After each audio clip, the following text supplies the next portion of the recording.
Bom dia, pessoal. Vamos dar início, então, ao estudo de estrutura de dados primitivas em Python. Nós vamos dividir o estudo completo desta parte de estrutura de dados primitivas em 4 aulas. Então, esta é a primeira parte, né? E nós vamos ver como nós vamos usar as principais estruturas de dados em Python, né? Então, nós não vamos precisar importar nenhum tipo de biblioteca ou definir por conta própria. Então, nós vamos estudar as listas, tuplas e dicionários. E antes de nós iniciarmos aqui, as estruturas de dados, elas podem ser usadas para resolver com mais facilidade vários tipos de problema que seriam muito difíceis se a gente, por exemplo, contasse apenas com variáveis simples. Então, eu vou mostrar para vocês aqui alguns tipos de problemas. Então, nós vamos começar hoje com as listas, né? E depois, em seguida, nós vamos falar sobre as tuplas e dicionários. Bem, então vamos pensar no seguinte, né? Bom, vamos falar hoje sobre interação simples em listas e vamos considerar o seguinte problema. Pensem comigo. Que nós queremos ler uma lista de números. Digamos que eu queira ler 5 números, né? E eu vou ler esses números e depois eu quero apresentá-los na ordem inversa, por exemplo. Uma solução simples, né? Esse programa ele poderia ser feito dessa forma. Ó, vou ler cada variável e depois vou apresentar na ordem inversa. Porém, e se nós tivéssemos 500 mil, por exemplo, números, ou para eu poder ler e apresentar na ordem inversa? Se eu tivesse 500 mil números, por exemplo, você consegue pensar em outra forma para resolver esse problema? Então, quer dizer, esse tipo de solução aqui que eu estou apresentando não é a melhor solução, né? Quando nós tivermos um grande número de variáveis que devem ser lidas, né? E quando nós estudamos algoritmos, nós estudamos muito a parte de vetores e matrizes. Porém, a parte de vetores, quando nós estudamos, que eram estruturas bidimensionais, o vetor na matemática é um tipo de estrutura que é homogênea, cada elemento possui o mesmo tipo de dado. Mas as listas aqui, elas não são exatamente um vetor da matemática, tá? Eu vou falar um pouco sobre ela. Então, qual é a estrutura que pode nos ajudar a resolver este problema? Uma estrutura que pode nos ajudar a resolver esse problema é a lista, ou list em Python, né? A gente já viu isso um pouco nos capítulos anteriores, não falei exatamente sobre o conceito, mas nós aplicamos em alguns casos, né, em alguns exercícios. Então, uma lista, ela pode, por exemplo, ser criada simplesmente com uma sequência de valores, e esses valores, eles têm que estar entre colchetes. Tá? Então, a gente viu lá atrás um exemplo de lista, foi este exemplo aqui. For i in, aqui, ó, entre colchetes, uma lista, começa no 1, termina no 4, e aqui nós podemos, por exemplo, imprimir o i. Bem, a gente também pode criar listas que tenham objetos heterogêneos. Então, como eu falei para vocês, a lista ela não é um vetor que contém dados, um vetor da matemática que contém dados homogêneos. Ou seja, uma lista aqui em Python, ela pode ter dados, por exemplo, diferentes. E a gente pode, por exemplo, atribuir essas listas a variáveis, como mostrado aqui, olha.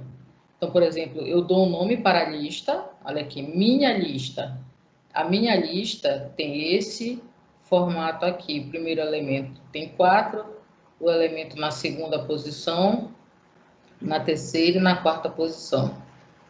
Então, aqui, quando nós falamos em Python, né, a minha lista aqui, a minha lista, ela tem aqui 4 elementos, certo? Então, a variável minha lista, ela vai conter não apenas um valor, nesse caso aqui, mas 4 valores diferentes. Então, que tipo de estrutura de dados é a lista no Python? Ela é uma estrutura de dados diferente do que a gente viu lá em Algoritmo, uma estrutura de dados heterogênea. Por quê? Porque as posições dela podem ser ocupadas por valores de tipos distintos, pessoal.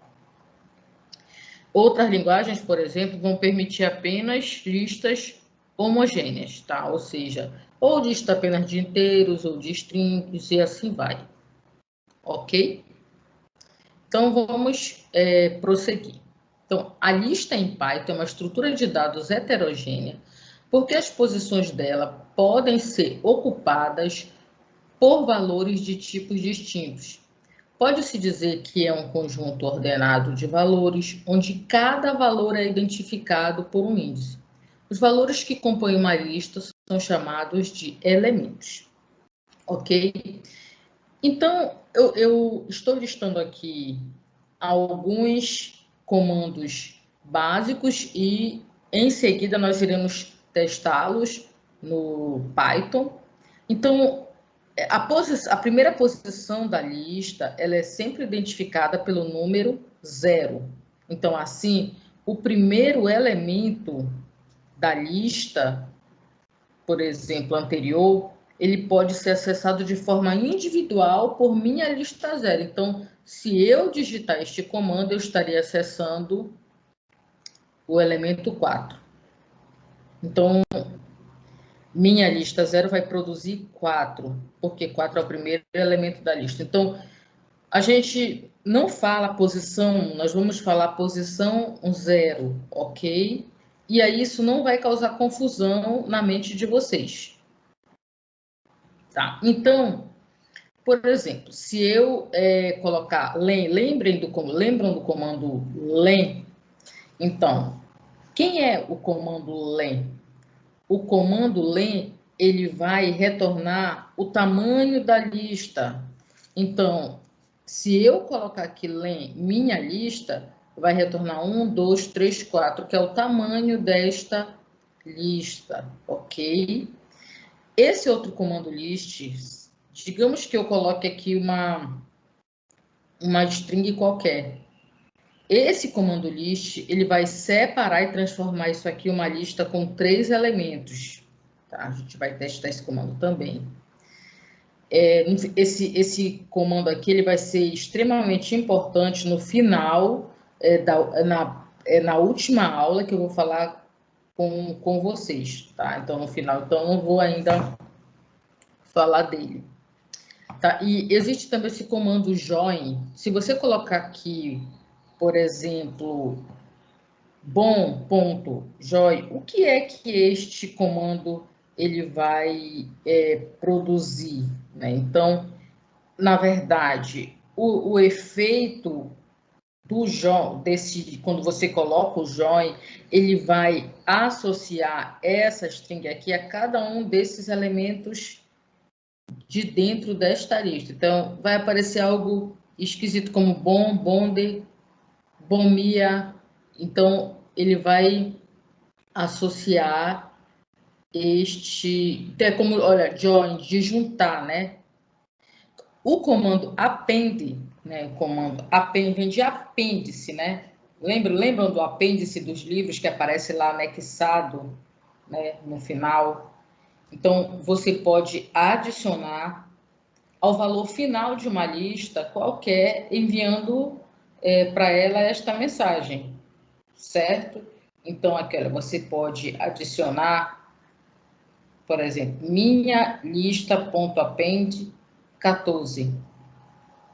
O que isso vai produzir? Ele vai pegar essa lista aqui e vai adicionar um 14 aqui no final. Então, aqui é para adicionar no início, ok? Por exemplo, se você somar duas listas, o que vai acontecer se você somar duas listas?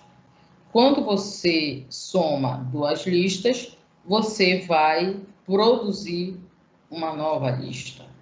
ok? Então, você também tem essa forma para produzir uma nova lista. Outra, aqui, olha, por exemplo, você, às vezes, nós somos levados a cometer esse tipo de erro aqui. Então, digamos que eu pegue e coloque aqui, por exemplo, uma lista 1, 2, 3 e coloque aqui append 4, 5, 6. Tá? O append aqui é sempre colocado entre parênteses, e as listas sempre entre colchetes, tá, pessoal? Como eu já falei anteriormente. Nesse caso aqui, se você testar essa linha de comando e mandar executar, você vai ter essa mensagem de erro aqui. Por quê? Olha só aqui, type error, append takes exactly one argument, ou seja, three given, 3 dados.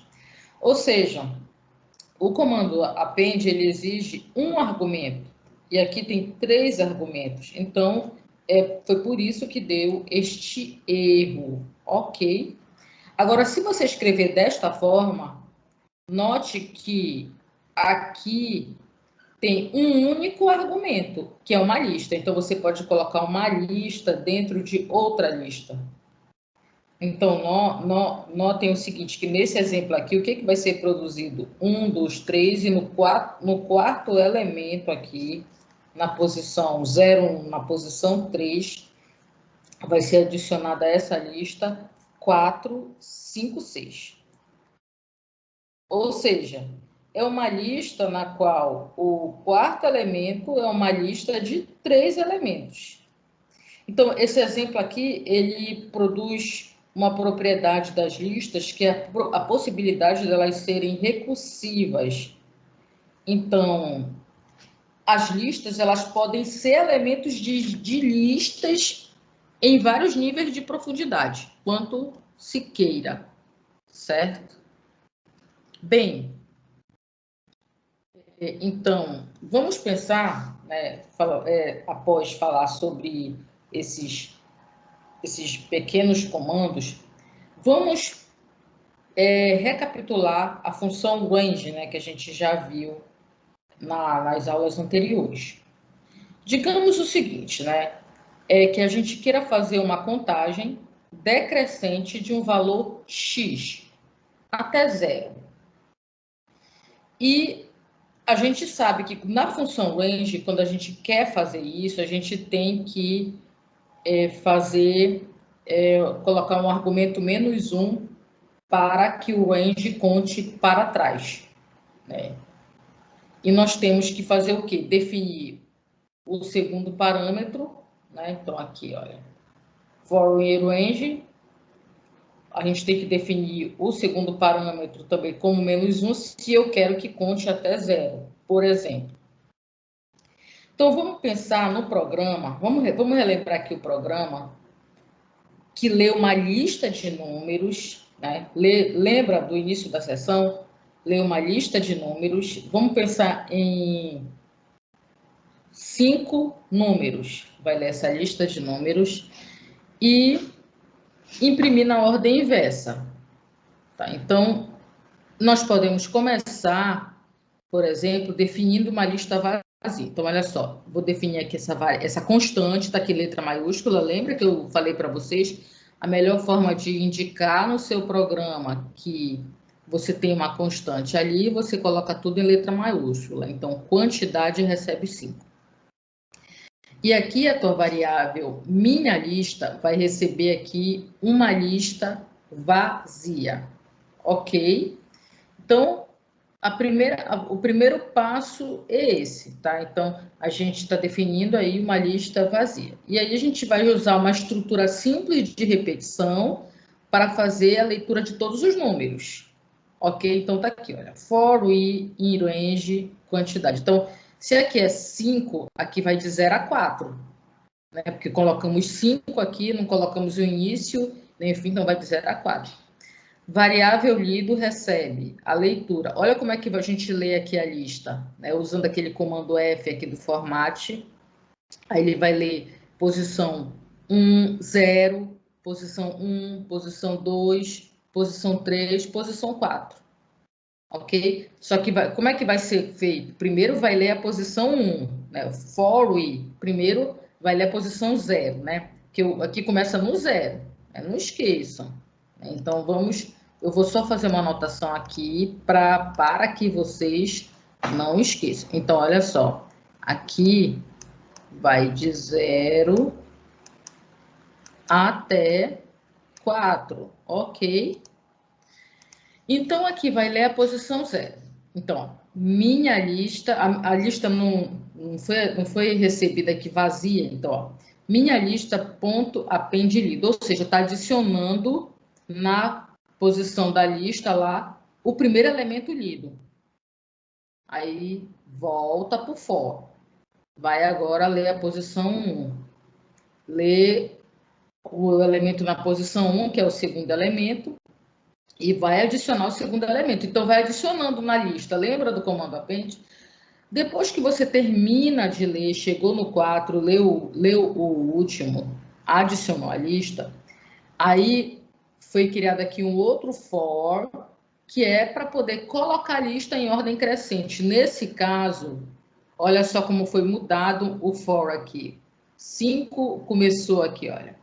Do 4, porque você tem que começar do último elemento da lista até o primeiro. Então, o último, né, a posição 4, que é 5 menos 1, então 4. Para você poder chegar no 0, tem que colocar menos 1 aqui e colocar o decremento, que é menos 1. E aí você vai imprimindo, print minha lista, entre colchetes a posição. Você acessa a lista semelhante ao que a gente estudou lá em vetor, tá? Qual é a principal vantagem deste programa em relação ao anterior? É que ele pode ser, né, muito mais facilmente escalável, por exemplo, para listas de 500 mil números, por exemplo. Então, o primeiro for, né, recapitulando, vai fazer a leitura dos 5 valores, coloca na variável minha lista, e o segundo for vai fazer a impressão dos valores dessa lista de trás para frente, tá? Agora, é o seguinte, pessoal, existe uma outra forma de resolver este problema usando listas também. Então, vamos pegar o exemplo que a gente passou rapidamente, né, no capítulo 4, né, porque a gente mostrou uma lista sendo iterada pelo comando for. Né? Então, quando a gente estudou lá, olha, vamos pensar aqui, olha, nesse caso, né, a função que a gente vai passando lá, não sei se vocês lembram, lá na lista do supermercado, a gente usou o comando in, né? Eu não coloquei ele aqui, eu vou mostrar no Python para vocês. Tá? Então, vamos pegar aqui, né? Vamos falar um pouco sobre um outro comando aqui, que é o comando reverset, né? Ou reverset. Então, esse comando, né, uma maneira de obter isso, por exemplo, é usando essa função, tá? Que ela vai retornar uma cópia da lista com os elementos ordenados do último para o primeiro. Tá? Então, este aqui é o comando. Tá? Então, como é que vai ficar o nosso programa utilizando esse tipo de problema? Tá? Então, vai ficar da seguinte forma. Vejam aí. Então, quantidade recebe 5, aí eu vou ter aqui, vou atribuir uma lista vazia, que é a variável minha lista. Vamos ler os valores, como no exemplo anterior, em cada posição e adicionar a lista. E depois a gente só vai usar esse comando, ó, for elemento in, né, que a gente viu no capítulo anterior, quando a gente usou o comando for numa lista, supermercado. For elemento in reverses minha lista. Tá? Print elemento. Então, esse comando ele já vai fazer este trabalho. Então, esta função ela não vai alterar a ordem dos elementos na variável minha lista. Tá? Ela não vai alterar a ordem. O que ela vai retornar é uma nova lista com os elementos da primeira revertidos. Tá? Então, você pode fazer isso. Sabe como você pode fazer isso? Depois que acabar esse programinha, coloca lá embaixo, print minha lista. Se você fizer isso, vai aparecer a lista original, que ela vai continuar com os mesmos elementos. Tá? Ok. Existe, né, também uma outra forma de resolver esse problema. Né? Então, digamos o seguinte, quando a gente lê os elementos, nós sempre vamos adicionar esses elementos, né, ao final da lista, né, usando o comando append. Então, a gente poderia o quê? Adicionar os elementos no início da lista, na posição 0, por exemplo. Então, por exemplo, se eu digitasse o 5, a lista ficaria... por exemplo, eu escolhesse o número 5, por exemplo, o primeiro elemento a ser digitado. Aí ele ficaria só com o valor 5. Se eu digitasse o 7, né, digamos que eu conseguisse fazer isso, eu vou digitar o próximo elemento e ele ficasse na frente e não atrás, como acontece com o comando append. Então, a gente pode usar, pessoal, esse tipo de função, né, que é um comando insert, né, para inserir um elemento não apenas no início da lista, mas em outra posição. Posso usar esse comando. Então, esse comando, ele vai ter, por exemplo, 2 argumentos. Tá? O primeiro argumento é a posição e o segundo argumento, né? Então, o primeiro elemento é a posição e o segundo elemento, né, o segundo argumento vai ser o elemento que você vai querer inserir. Então, é assim que funciona. Tá? Então, como é que vai ficar o nosso programa? Então, o nosso programa, na verdade, a tua lista já vai ser criada na ordem inversa à digitação, simplesmente adicionando cada novo membro ao início, e não mais no fim, como era no comando append. Olha só aqui, mesma coisa. Quantidade 5, tu vai atribuir aqui uma lista vazia, for in range quantidade, aí aqui lido, vai lendo aqui cada posição, né, de 0 até 4, minha lista.insert, 0, lido. Ou seja, na posição 0, cada elemento que tu for lendo fica na primeira posição. Então, tu já vais criando, ou seja, a tua variável minha lista já vai ser a lista na posição inversa. E aí, depois, você usa aquele comando for elemento in minha lista e vai imprimir o elemento. Tá? Um outro comando que é muito interessante é se você quiser remover um elemento de uma lista. Então, se você quiser remover o elemento de uma lista, por exemplo, se você digitar esse comando, esse comando remove, ele vai procurar dentro da lista o primeiro 4 que aparece. Então, a lista produzida vai ser essa aqui. Se o elemento estiver repetido na lista, a primeira aparição dele é removida. Olha só aqui, se você digitar esse exemplo, vai produzir esta lista, 7965. Agora, se você tentar remover um elemento que não está na lista, você vai ter uma mensagem de erro. Então, é importante sempre você criar um comando para verificar se o elemento está na lista. Ó, if elemento em lista, lista remove elemento. Então, nunca vai haver esse tipo de erro. Tá? Para remover, por exemplo, um elemento em uma determinada posição, né, que você queira, você também pode usar a função pop. Então, essa função, ela retorna o elemento que foi removido. O remove não faz isso. Então, para remover o elemento na posição 2 da lista, por exemplo, ó, 0, 1, 2. Então, a posição 2 é o elemento 3. A gente pode escrever desta forma, que modifica a lista original. Então, fica 5798 e retornará como resultado o valor 3, que foi removido da posição 2 dessa lista, ok? Então, a gente vai parar aqui pela função pop e nós vamos, em seguida, mostrar alguns exemplos no Python, ok? Abraço a todos.